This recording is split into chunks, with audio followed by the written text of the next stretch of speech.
Y abogando por la unidad nacional en pro de la paz y la seguridad en el Ecuador, abogando por el diálogo no impuesto, diálogo respetuoso, civilizado, en este país que necesita salidas y soluciones, al menos cuando hay una paralización parcial, protagonizado por el sector indígena del país.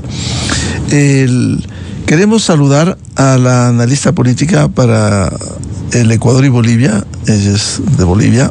Un gusto saludar a María José Rodríguez y volvemos a hablar de lo que en algún momento lo hicimos, la perspectiva de este gran país del altiplano y que hoy está en soletas como le ha dejado el gobierno de 2 décadas del socialismo del siglo XXI, del MAS, el movimiento al socialismo. ¿Qué significa el triunfo de Rodrigo Paz Pereira del Partido Demócrata Cristiano? ¿Quién es para identificar y esa gran responsabilidad que tiene de gobernar Bolivia? María José, muy buen día. Buenos días, Miguel. Muchísimas gracias por invitarme. Siempre es un honor estar contigo en tu programa y buenos días a todos. Bien, si quieres empezamos rápidamente con el análisis de por qué viene este cambio. Primero, que es una gran alegría para los bolivianos que haya un verdadero cambio y una transformación tan importante después de 20 años de tener una misma línea política y ver en la papeleta que hayan dos opciones que no eran ninguna de ellas el movimiento al socialismo, que es el partido que llevó a Evo Morales al poder y luego a Luis Arce, ¿no? Es un país que está, como tú decías, en una crisis muy profunda. Tenemos déficit de combustibles, de divisas, nuestras reservas han caído casi hasta desaparecer. Entonces, la misión de Rodrigo Paz y de Edman Lara va a ser, el vicepresidente electo, va a ser una tarea titánica. Y yo creo que el único tema que tienen a favor es que tienen mayor legitimidad que la que hubiera podido tener Tuto Quiroga, Jorge Tuto Quiroga, porque él representa una derecha muchísimo más extrema y está visto que el pueblo boliviano no quiere votar por una derecha extrema, sino por un centro y buscar un medio para iniciar un diálogo y para iniciar la reconstrucción del país. María José, a ver, empecemos describiendo quién es Rodrigo Paz Pereira, el nuevo presidente, el presidente electo de Bolivia, más allá de ser hijo de Jaime Paz Zamora. Rodrigo Paz es un hombre que tiene 57, 58 años. Ha sido alcalde de Tarija, que es una de las ciudades y uno de los departamentos con más potencial gasífero y que ha tenido un montón de recursos durante estos años por ello, pero no necesariamente ha sido una de las regiones que haya generado más desarrollo. No ha sido una mala gestión, ha tenido sus críticas, pero no ha tenido una mala gestión. Y lo interesante de Rodrigo es que empezó a hacer este movimiento desde las bases, muy silenciosamente. En las primeras encuestas para la primera vuelta no se lo tomaba ni siquiera en cuenta. Estaba en el 6º, 7º lugar, muy parecido a lo que nos pasó acá con la primera elección de Noboa, que lo teníamos en el 9º, no sé, en el 7º lugar también, y que resulta siendo presidente el que nadie pensaba. Eso es lo que pasa con Rodrigo Paz a la primera vuelta. Rodrigo Paz es hijo de una periodista y una intelectual española que ha hecho mucha historia también en Bolivia. Él nace durante el exilio de sus padres en España y después vive mucho tiempo ahí. Hay que recordar que en los años 70 el exilio era bastante común en nuestros países y Jaime Paz y Carmen Pereira estaban exiliados, entonces vivían en España. Y él se forma dentro de una familia bastante política, pero también es muy religioso y mantiene un matrimonio desde hace muchísimos años y tiene 4 hijos. Me parece que por eso es también visto como un hombre de familia, un hombre muy transparente y tiene tiene poca polémica alrededor. Quien más polémica ha generado en estas elecciones ha sido su vicepresidente. Más o menos esos son los rasgos en general que te puedo dar de Rodrigo Paz. Ahora, ¿cuáles son los grandes desafíos? ¿Por dónde empezar para recuperar, por un lado, la economía y poner orden en Bolivia? Bueno, el desafío principal está en satisfacer algunas demandas muy básicas de la población, como poder tener nuevamente combustible, hidrocarburos. Necesitamos tener diésel, gasolina. Las colas por diésel y de gasolina son eternas en Bolivia. La gente duerme en sus autos para poder poner un tanque de gasolina a su auto, y realmente la situación es muy compleja en términos de combustible, ¿no? de energéticos. Ese es uno de los temas más importantes, que para ello se necesita, por supuesto, tener dólares y poder comprar el diésel afuera y la gasolina también. El ingreso de divisas es un ingreso que se requiere con préstamos, pero también hay unos préstamos que están retenidos por la Asamblea de manera para que este gobierno no tenga acceso a esos recursos, sino el próximo. Entonces veremos si los pueden liberar prontamente, pero la promesa de Rodrigo Paz es traer préstamo, traer dinero de fuera. Parece que ha tenido muy buena conversación con los Estados Unidos y que podría tener una llegada rápida a recursos frescos para ingresar a Bolivia. Eso es lo coyuntural y eso es lo urgente.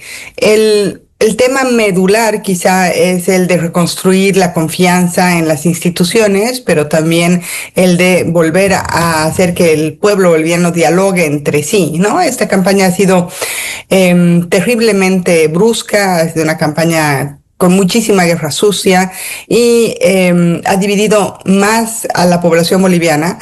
Por lo tanto, la reconciliación es algo que debe tener el gobierno dentro de sus primeros o tercer punto en la lista de sus acciones.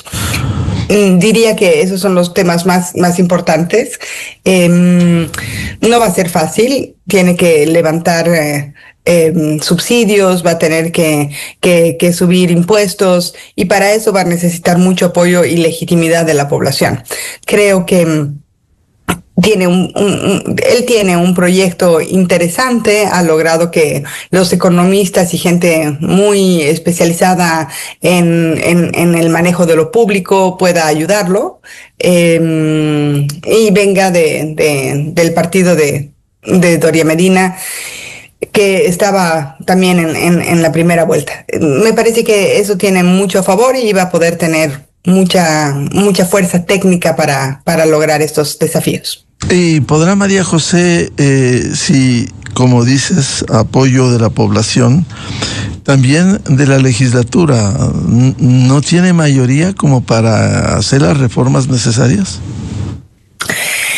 No tiene una mayoría, pero sí tiene la asamblea está compuesta ahora por los primeros partidos que llegaron a la primera vuelta, y uno de los que tiene una muy buena una presencia fuerte en la asamblea es el partido de Samuel Doria Medina, y yo me imagino que va a ser muy fácil que los votos de Samuel Doria Medina vayan con Rodrigo Paz y haya ya un acuerdo para ello. El partido de Jorge Toquiroga puede que sea más reacio a apoyar, pero me imagino que llegado el momento yo esperaría que todos van a pensar en un mismo país, y finalmente las diferencias entre ellos son menores que las que había con el MAS, ¿no? Y me imagino que al no tener una asamblea con una fortaleza tan importante del movimiento al socialismo, va a poder ser más fácil de manejar, ¿no? Más fácil de llegar a consensos. Entonces me parece que ese desafío de la gobernabilidad es complejo, pero es menos distante de la realidad, o menos imposible de lo que hubiera sido hace años con el Partido del Socialismo, del Movimiento al Socialismo en la Asamblea. Creo que hay una Creo que hay por lo menos ciertas coincidencias programáticas y ciertas coincidencias ideológicas que podrían acercar más a estos asambleístas. Por lo tanto, es posible, es mucho más posible que antes que tenga un gobierno con alta, digamos, maniobrabilidad o que pueda moverse mejor gracias a la asamblea. Ahora, ¿y cómo queda el movimiento al socialismo, el MAS? ¿Se podría decir políticamente sepultado por ahora? Tú sabes que en política no hay muertos, ¿no? Y yo creo que el MAS está siempre muy fácil de ser revivido, tiene una fortaleza importante. Creo que su población votante ha perdido la fe en él y por lo tanto en la primera vuelta no ha podido tener, ni siquiera ha salido más del 8%, ¿no? El representante que tenía, digamos que designado por Evo, pero en la división que se hizo del MAS, uno se fue con un representante del gobierno de Luis Arce, que es Castillo, y él no tuvo más del 3%, y él tenía la sigla MAS, y el representante de Evo, que era Andrónico Rodríguez, entró, me parece, un poco tarde a la elección, tenía posibilidades de capturar el voto masista, pero Evo luego hizo un llamado a votar por el nulo, entonces dividió en tres, el nulo, Castillo, que llevaba la sigla del MAS, y Andrónico Rodríguez. Esa votación se dividió, pero sumada no llegaba ni al 15%, de manera que, perdón, al 20%, de manera que podía haber sido una fuerza interesante, pero estaba muy quebrada. Eso te dice que es una fuerza todavía viva y que necesita solamente un buen liderazgo. No un liderazgo como el de Evo, que ha caído muchísimo. Creo que el que más ha caído es Evo, más que todo el pedido de generar cambios populares o sociales. Creo que eso sigue, es una demanda todavía latente en mi país. Y creería que el MAS podría despertar si es que estos próximos 5 años son muy difíciles o no se toma en cuenta a una buena parte de la población que quiere ser escuchada y que quizá ha votado por Rodrigo Paz justamente para no tener que ir a una derecha que en el imaginario popular la dejaría sin voz o la dejaría muy lejana de ser incluida en las decisiones y otra vez postergada en la pobreza o el olvido, ¿no? Esa narrativa de que la derecha nos va a dejar otra vez desprovistos de nuestros derechos y todo lo que hemos ganado en estos últimos 20 años ha sido muy fuerte y creería que ha influido totalmente en el voto. Por lo tanto, tenemos una votación de la gente que antes votaba por Evo Morales o por el MAS y que ha puesto su confianza en Rodrigo Paz Pereira. Por lo tanto, yo te diría que esa gente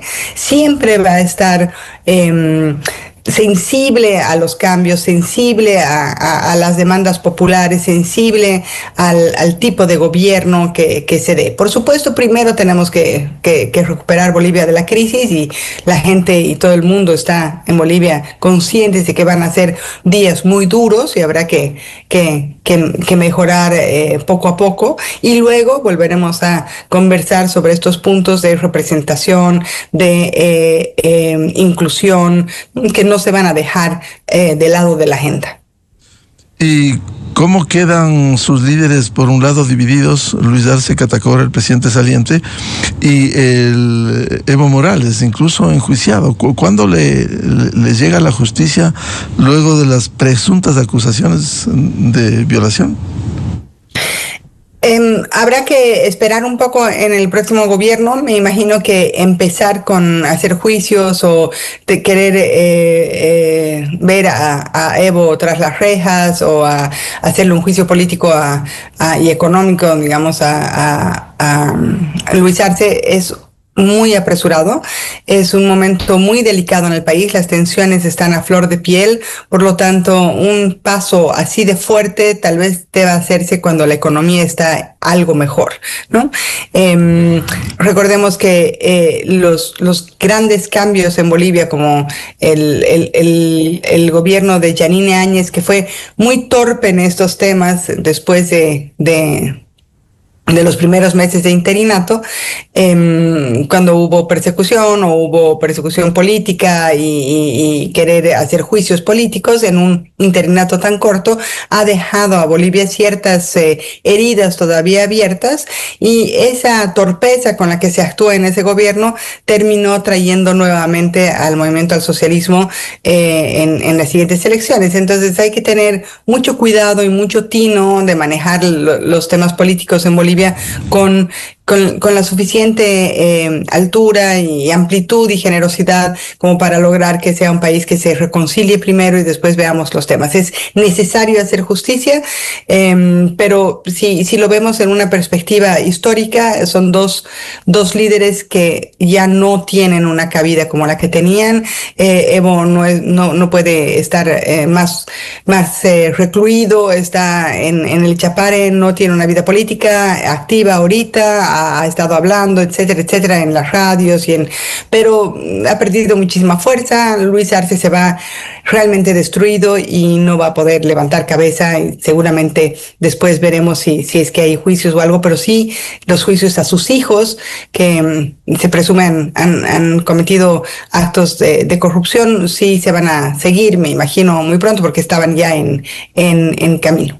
Entonces creo que habrá que tener un poco de calma. Es como pensar que este momento Bolivia tuviera un líder que le diga, como Churchill decía a Inglaterra, solamente les prometo sangre, sudor y lágrimas, y eso es lo que nos puede prometer un líder ahora, y por eso necesita una legitimidad muy fuerte y necesita apoyo de la población para que todos estemos conscientes que este va a ser un momento de mucho sacrificio y muy duro, ¿no? De reconstrucción muy dura. Vamos a ir, María José, a una cadena oficial y volvemos de inmediato. Quiero dejarle planteada una inquietud a propósito de lo que señalaba María José Rodríguez, la situación de Yanine Áñez, la presidenta interina, que fue a la cárcel. ¿En qué condiciones está el juicio, su situación? Volvemos luego de la cadena. A continuación, XFM se une a una cadena nacional. La economía ecuatoriana sigue creciendo. El primer semestre de este año, el país registró un crecimiento económico de 4.3%. Este incremento se debe a la recuperación del consumo de los hogares, mayor compra de productos alimenticios, mayor dinamismo en el crédito de consumo y remesas. También a las exportaciones no petroleras de productos como el banano, el camarón, cacao y enlatados de pescado. Una gran noticia para los agroproductores del país. Las importaciones también fueron un factor importante para este crecimiento de 4.3% de nuestra economía a comparación del mismo periodo en el 2024. Gracias al incremento en las compras externas de bienes de consumo, materiales de construcción y materias primas, y la inversión en equipos de transporte y maquinaria, fundamentales para la producción agrícola e industrial, también son parte del crecimiento económico que está teniendo nuestro país. Este Ecuador es un Ecuador productivo, es un Ecuador que sale adelante, es un Ecuador que tiene desarrollo económico y es un Ecuador que le va a dar una mejor vida a nuestros hijos y a nuestros nietos, y juntos lo estamos volviendo a armar. Hechos, no palabras. Seguiremos impulsando el desarrollo del país. El nuevo Ecuador. Esta fue una cadena nacional. La revista de opinión Democracia, buscando la verdad en todas partes.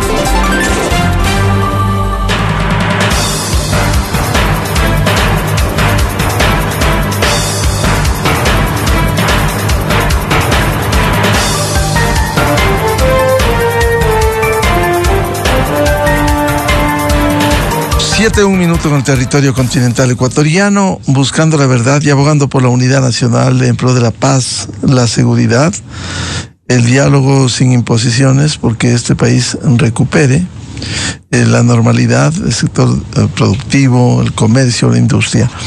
Estamos en un diálogo con María José Rodríguez, analista política de Bolivia y del Ecuador. Lo invitamos para analizar, luego del triunfo de Rodrigo Paz Pereira como presidente electo de Bolivia, los grandes desafíos que tiene. Se refirió a Yanine Áñez, que fue presidenta interina y que fue a la cárcel. ¿En qué condiciones está este momento? Con una salud estable, parece que ha sufrido bastante problemas de salud en la cárcel y ella tenía la presión alta, etcétera, pero durante estos años ha logrado mantener más o menos estable su salud. Está atravesando los últimos procesos que tiene que resolver y prevemos que estaría libre muy pronto. No se sabe la fecha, pero está, digamos, que a puertas de la libertad porque se han hecho varios juicios y ha pasado muchos otros procesos que tenía que haber sido, digamos que hace 3 años antes. Ya la justicia se ha dilatado, pero esta vez parece que ya vamos a poderla tener afuera, ¿no? De la cárcel. Ya va a ser un hecho que sale de la cárcel. Lo mismo que pasó con Camacho, que también está fuera de la cárcel, pero también tuvo un juicio y un atraso de la justicia enorme y ha estado en condiciones muy precarias en la cárcel. Y yo te diría que el tema de Janine va a ser positivo para ella y creería que va a ser una salida de prisión pronta. Yo creo que ha sido un juicio totalmente político. Sin embargo, también creo que Janine ha tenido problemas en su mandato y ha tomado decisiones muy aceleradas. Tenía solamente un año, tenía que llamar a elecciones y se postuló. Entonces hay ciertas rupturas que generaron heridas en el pueblo boliviano y en la democracia boliviana como para creer nuevamente en la derecha, ¿no? Creo que en Bolivia la idea del gobierno de Janine Áñez, que fue muy rápido pero muy torpe también y con decisiones bastante polémicas y fuertes, como la confrontación que hubo entre los militares y la población en Sencata. Hubo muertos. Entonces tiene un peso muy grande y eso ha dejado a los bolivianos una imagen sobre la derecha, de una derecha troglodita, una derecha muy antigua, muy represora, muy parecida a la de los años 70, cuando los golpes militares. Entonces es una visión. No te digo que haya sido así, digo que es la narrativa que dejó, que ha hecho daño también al movimiento de la derecha, o el movimiento que no sea de la izquierda, o por lo menos no de la izquierda del tipo del movimiento al socialismo. Y por eso mismo es tan importante esta victoria de Rodrigo Paz, porque logra hacer que esa narrativa se disminuya, pero también logra encontrar un punto de centro y no hacer que la derecha de Jorge Quiroga llegue al poder sin mucha legitimidad. Creo que la posibilidad de que Rodrigo Paz tenga más legitimidad es muchísimo más amplia, y para hacer los cambios que tiene que hacer ahora va a necesitar mucha legitimidad, va a necesitar mucho apoyo de la población. Por cierto, más allá de los errores que efectivamente pudo haber cometido Janine Áñez en el interinazgo, de cara para el mundo, si hubo una persecución, una manipulación de la justicia para procesarla, que incluso en su momento la Comisión Interamericana de los Derechos Humanos defendió sus derechos y dictó medidas cautelares que no se cumplieron. Si hubo una manipulación de la justicia, insisto, por sobre los errores que haya cometido Janine Áñez. Sí hubo una manipulación, en especial porque ella enfrenta varios procesos judiciales. Uno de ellos es el del caso del golpe de Estado, ¿no? Y el caso del golpe de Estado es muy polémico porque para muchos ese no fue un golpe de Estado, y fue más bien un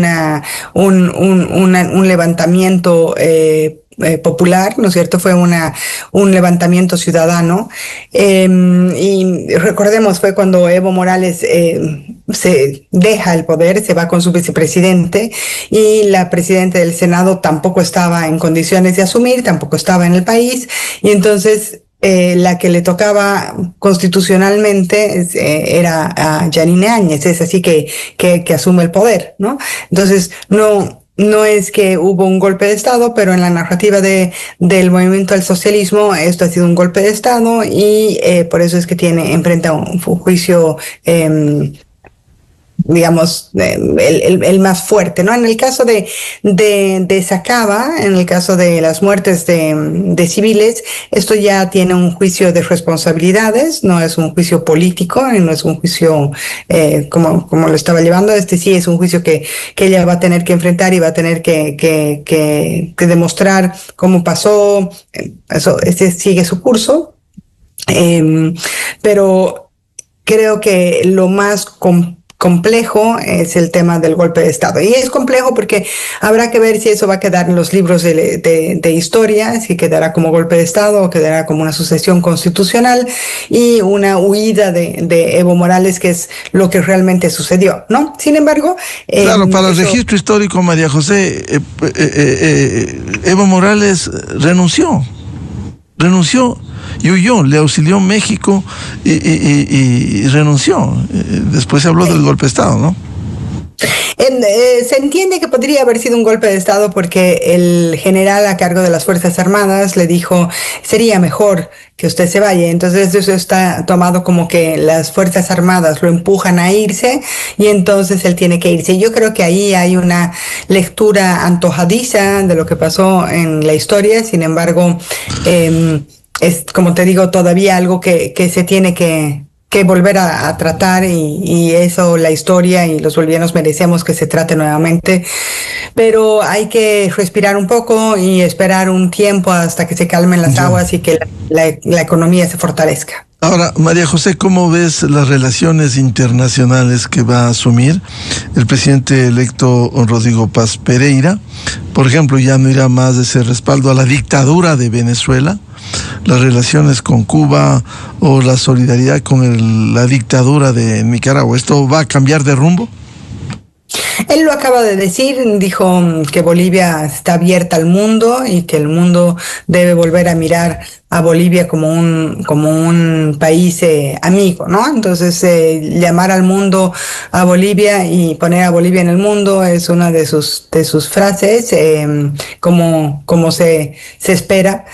Tiene muy buenas relaciones con Estados Unidos, ha tenido una conversación llana y apertura de los Estados Unidos para tener conversaciones incluso antes de ser presidente electo.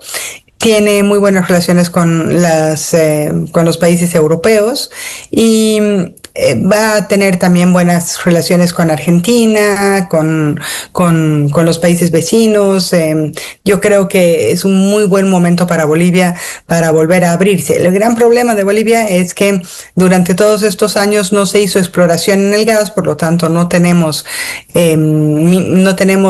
materiales para vender, no tenemos commodities para vender. Creemos que va a ser un boom en la minería, esperemos que se legalice. Nuestro problema de la minería ilegal también es un problema muy complejo. En Bolivia la minería, hay 3 tipos de minería, la legal, la industrial, la cooperativista, que no todas cumplen con todas las reglas y con todas las reglas de derechos humanos, ni de economía, ni de medio ambiente, y la ilegal, que está más metida en el oro y que está generando muchísimos destrozos, pero la minería es uno de los puntales de la economía para adelante, por lo tanto se tiene que trabajar ese tema y es un tema espinoso.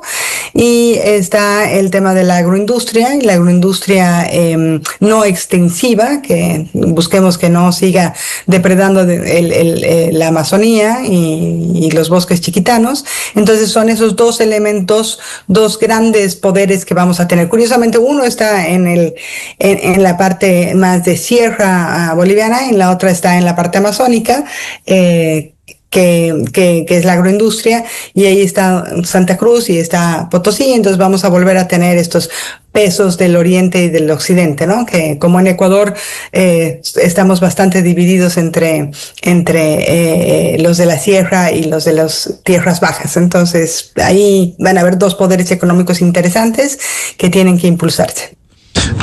Ahora, a propósito de lo que señala María José Rodríguez, Bolivia tiene unas grandes reservas de gas.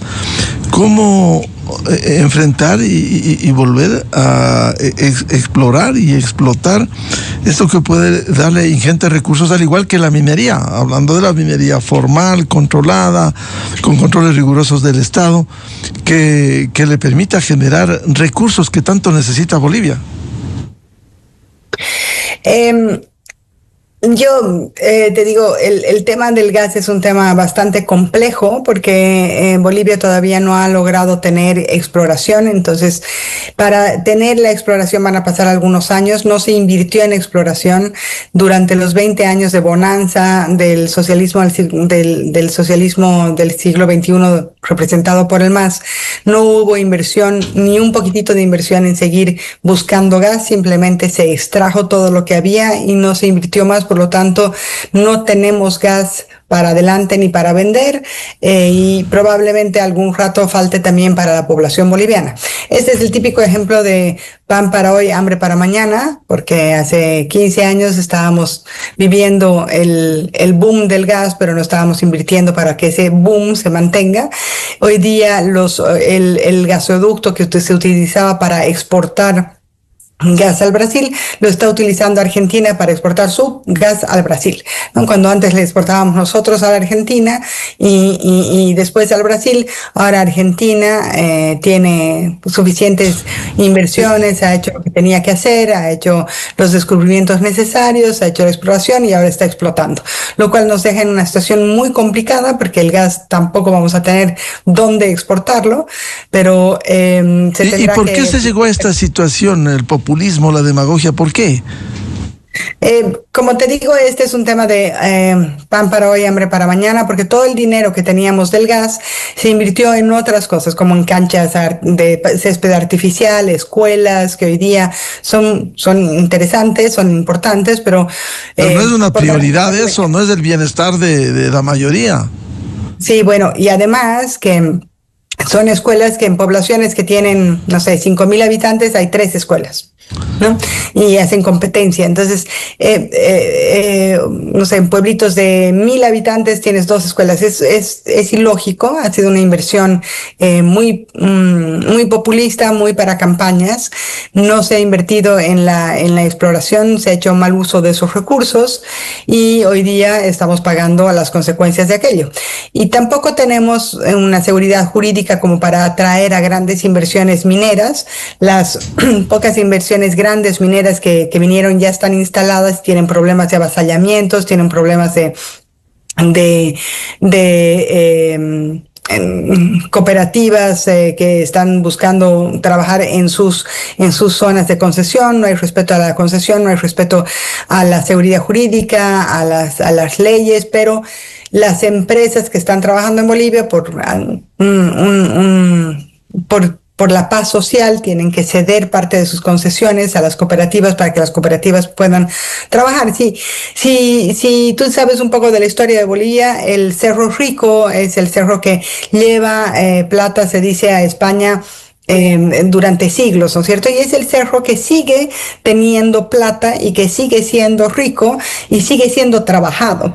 Sin embargo, este cerro que estamos hablando desde la colonia, ¿no? Este cerro que sigue siendo explotado, está explotado de manera no del todo formal, no del todo consciente, por lo tanto se ha ido cayendo y han habido muchos muertos últimamente en este cerro, pero todos los cooperativistas que trabajan en este cerro son como 10,000, están sin lugar donde tienen que trabajar y están pidiendo que el gobierno les dote de zonas donde trabajar. Recordemos que el cooperativista, si bien es legal, no paga impuestos, paga regalías, pero no paga impuestos, no tiene a su gente asegurada. Entonces las condiciones de la minería en Bolivia son muy complejas, son muy precarias las que tienen algunos cooperativistas. Algunos cooperativistas son grandes empresas y cumplen con todo, pero hay muy pocas empresas formales grandes que den, digamos, que puedan explotar de manera segura el mineral en Bolivia. Son apenas 4 empresas grandes y estas empresas tienen más de 1,000 empleados, seguridad, etcétera, y están generando muchas divisas, están dando impuestos, pero nos gustaría tener 10 de esas, ¿no? Es ilógico pensar que Perú con tanta riqueza minera, Bolivia no tuviera la misma riqueza, siendo que tenemos una geografía muy similar. Entonces, la idea es generar condiciones para que haya inversión en la minería, condiciones para que se vuelva a restablecer la búsqueda de la inversión en exploración en gas y una fuerza muy importante para la agroindustria. Y yo creo que la agroindustria va a ser uno de los puntales hoy para Bolivia. En la exportación de carne, la soya, pero en especial en la exportación de carne, que tenemos una genética ganadera muy avanzada. Bien, como siempre, gracias a María José Rodríguez, analista política para Bolivia y Ecuador. Le agradecemos la atención. Queda una esperanza, la recuperación de Bolivia, el país del altiplano, que merece otra suerte, teniendo grandes recursos. María José, muchas gracias por atender a la revista de Opinión Democracia. Gracias a ti, Miguel, como tú dices, con mucha esperanza en el futuro. Muchas gracias, muy amable, que así sea. 7:18 minutos en el territorio continental ecuatoriano. Vamos a una pausa. Buscando la verdad, volvemos para hablar del tema económico, cómo cierra el 2025, la proforma presupuestaria y los grandes desafíos económicos en el Ecuador. Invitado, prevista la entrevista con el economista Mauricio Pozo, ex ministro de Economía y Finanzas, y luego de eso tenemos previsto el diálogo con el señor presidente de la República, aquí en la revista de Opinión Democracia, Buscando la Verdad. Supermaxi te invita a la Gran Cava este 24 y 25 en Quito. Este es el evento de vinos más grande del Ecuador. 2 días para descubrir sabores, aromas y vivir momentos únicos con más de 60 marcas de vinos nacionales e